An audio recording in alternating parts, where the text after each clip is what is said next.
I had a wonderful meeting with Chairman Ren and Vice Premier He, and the conversations were around, of course, thanking me to come to China to celebrate and open the Expo. We spoke about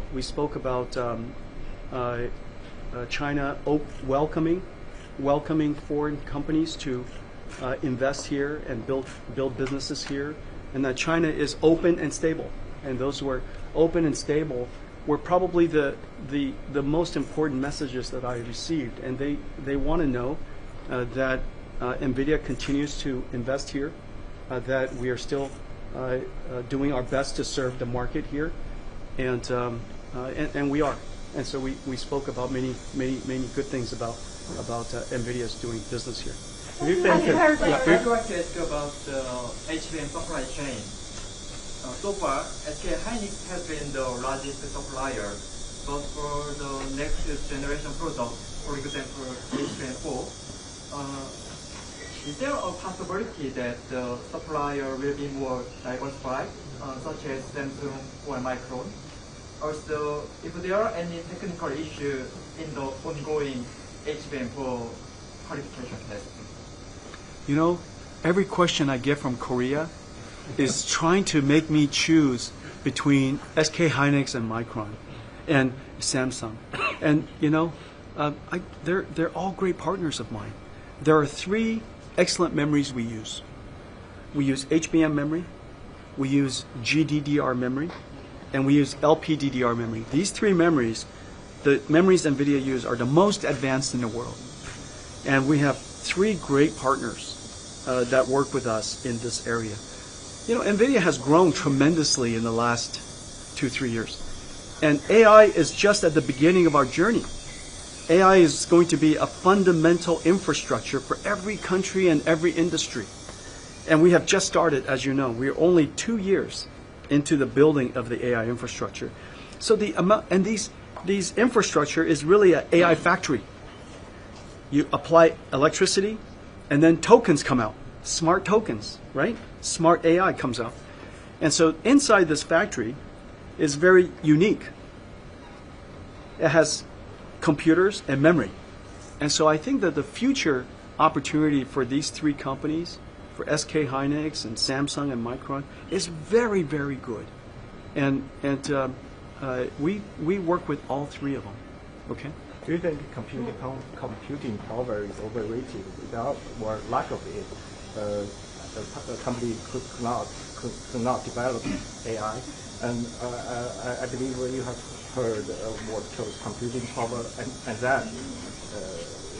What's your opinion on that? Computing power anxiety. Is that you? Do you have anxiety when you have too much or too little? Too little. Too little. Oh yeah. I have computing anxiety if I don't have enough computers. You know, NVIDIA, we do a lot of, none of our chips, our systems, our networking, our algorithms and software, none of it is possible without AI now. And so we have ourselves many AI supercomputers for our own engineers. And my engineers have computing anxiety. Every day they would love to have 10 times more. And that kind of tells you that this new era of computing is not about typing. It's not about hand coding. It's about the AI machine learning. And so if the AI machine is doing a lot of your learning, then you wish you have faster machines, larger machines, so you can tackle and solve problems that are bigger and faster. And so I think we're all going to have computing anxiety for a decade. Yeah, that won't go away. And we all have it. Anybody who's in engineering has it. Okay. Your Blackwell chips use dysprosium capacitors. Have you been affected by China's near halt since April 4 on exports of dysprosium and other rare earths? And as part of the Trump administration agreeing to allow you to export H20 chips to China, is there any arrangement either for NVIDIA specifically or more broadly for China to ease its restrictions on these rare earth metal exports? The first is no, because NVIDIA's use of these capacitors are, of course, some of the most complicated, most advanced capacitors in the world, but the volume we use is not that high in the grand scheme of things. I think the amount of overall inventory around the world is sufficient for us to enjoy. Your question? Do you, as part of the Trump administration allowing you to sell H20 chips to China, is there any broader arrangement for China to ease some of the export controls it has put on various strategic goods going to the United States? Export control as a pillar of national security, and export control as a regime for a global exchange, I think is here.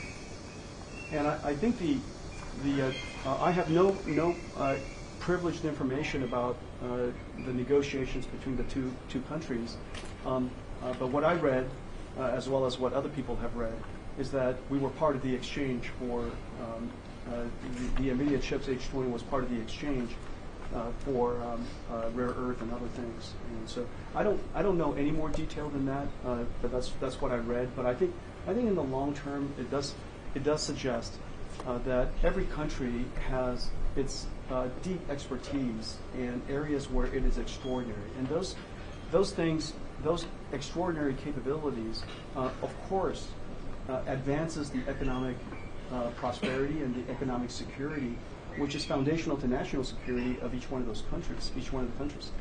However, it's also important to realize that it's very likely that some of those things that countries are very extraordinary at will be part of exchange and conversations as it relates to trade in the future. And so I think that's probably some of the takeaways. So, but did rare earths come up as part of our about the demand from the Chinese company after yesterday's the big announcement of the news about lifting H20, because the H20 and all other Nvidia chips are very, very popular in China, especially with biggest tech companies. You said that we all have the computing anxiety.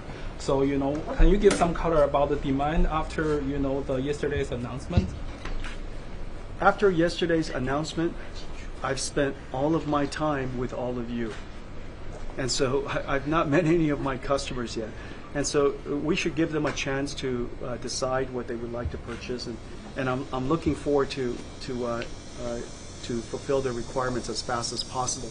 It still takes us time to re-ramp up our supply chain. As you know, a supply chain today for Nvidia is 9 months long.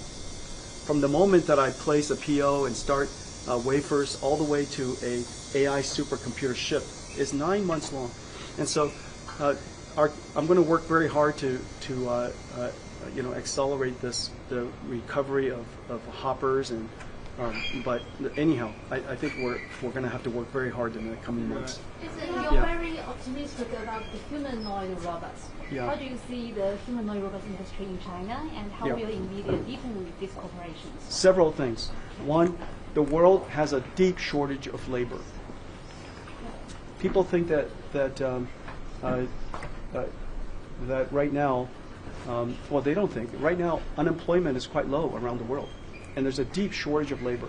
If we had more people working in factories and manufacturing, the world's GDP would grow up a lot, because we're short not by a million, or we're short by tens of millions around the world. And so I think the whole world would be more prosperous if we had more automation.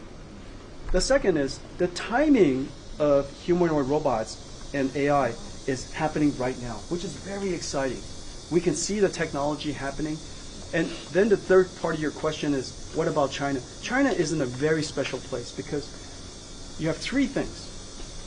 One, you have excellent AI technology already, as I mentioned before. Second, you are extremely good at mechanical and electrical things. It's called mechatronics. China is very good at that. And then third thing is you have a very large manufacturing base to hire those robots.